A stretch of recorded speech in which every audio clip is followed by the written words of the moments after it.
On ne peut pas le laisser comme ça, les gars.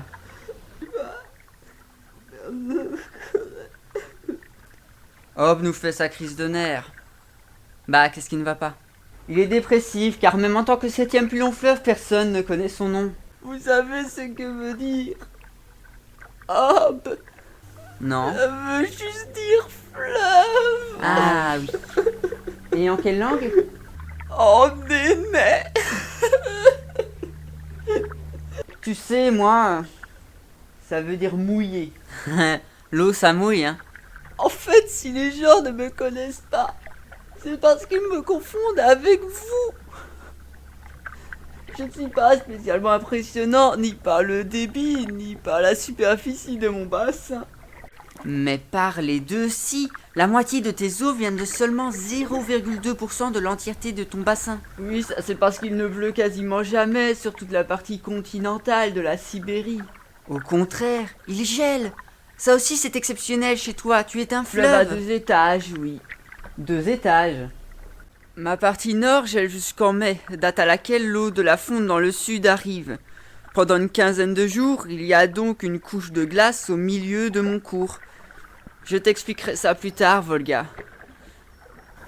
Yenisei? Non, je suis trop profond pour ça. Même Lena ne connaît pas ça. Elle est entièrement gelée depuis que je la connais. Hob, en plus de tes formations végétales variées, tu passes de la steppe kazakh aux prairies de Barnaoul et au marécage du Khanty-Mansis, la plus grande province, jusqu'à la taïga et même la toundra. En fait, quand on y pense, tu es la représentation exacte de tout ce qu'est la Sibérie à son état le plus naturel. On peut te comparer à moi, certes, nos cours sont parallèles, à 1000 km d'écart tout de même. Sibérien, mais j'ai été choisi par les Russes comme leur principal axe nord-sud. Sur mon cours, plein de grosses villes, d'irrigation, de transport fluvial et d'extraction minière.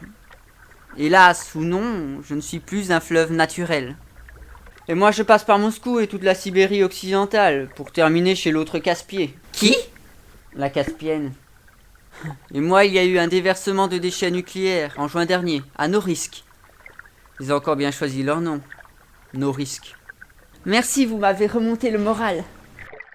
Plus je te vois comme ça, Hob, plus je me dis qu'il est grand temps de lancer la vidéo. C'est parti.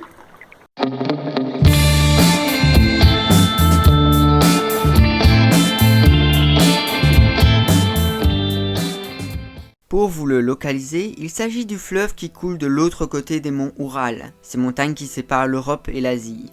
L'Ob est un fleuve surprenant à bien des égards. On pourrait lui trouver le surnom d'Amazone de Sibérie, à la grande différence qu'en Amazonie il fait chaud et humide, tout le contraire de la Sibérie froide et sec. Ce pays est une terre d'alluvions, parfaitement aplatie, sans rien qui ressemble à des cimes ou des crêtes, et cela sur un espace qu'on met 9 jours et 9 nuits à traverser d'un voyage rapide. Les dernières pierres de l'Oural disparaissent à une vingtaine de kilomètres de la montagne, et ceux de l'Altaï s'arrêtent au sud de l'Irtych. Pourtant, c'est dans ce plat des plus plats, où rien ne dépasse les 100 mètres à plus de 1000 km à la ronde, que le 7e plus long fleuve du monde évolue. Et pas que. L'affluent de l'Ob, ici, nommé Irtych, est la 11e plus longue rivière au monde, et par conséquent, le plus long cours d'eau qui se jette dans un autre. Et c'est d'ailleurs grâce à cet affluent que l'Ob peut prétendre au titre de 7e plus long fleuve. Et oui, regardez. En remontant depuis la mer de Kara, on peut suivre le cours de l'Ob que sur 3650 km. Mais si l'on bifurque ici, on remonte l'Irtych jusqu'à la Mongolie. Cela nous donne un système fluvial plus long.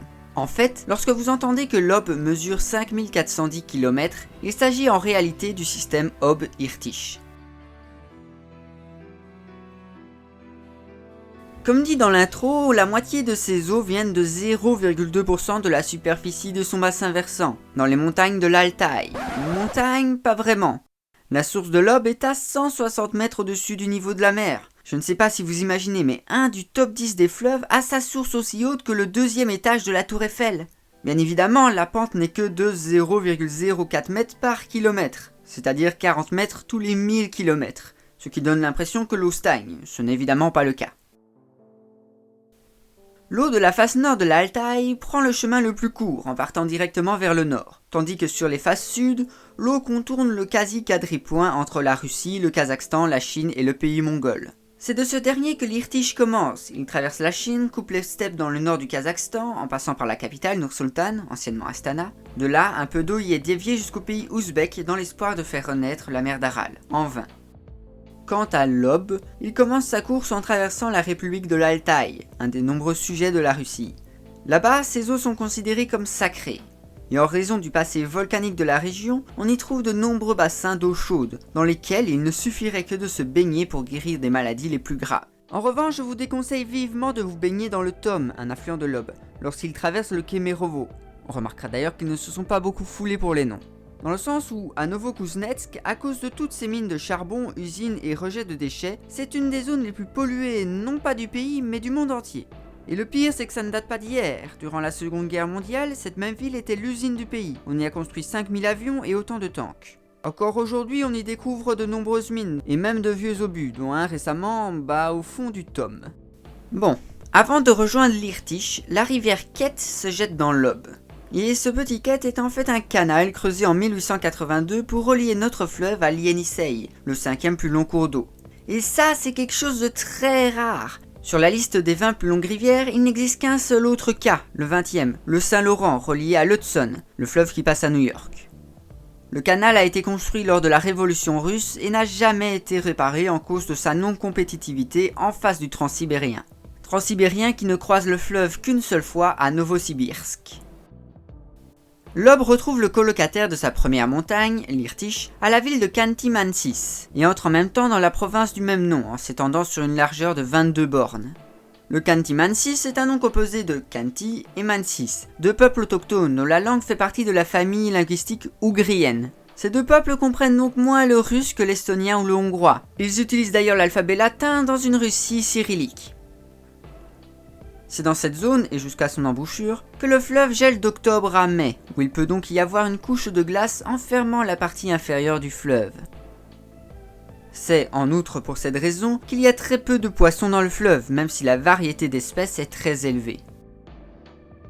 Enfin, l'Ob entre dans son estuaire qui se jette dans la mer de Kara. Celui-ci est le plus long au monde, loin devant celui de l'Amazone. Amazone que l'on comparait à l'Ob en raison de leur état naturel très préservé, de leur paysage en forêt vierge, de leur pente extrêmement faible, de leur largeur infranchissable et leur variété de faune et flore gigantesque. L'Ob, en résumé, l'Amazone boréale.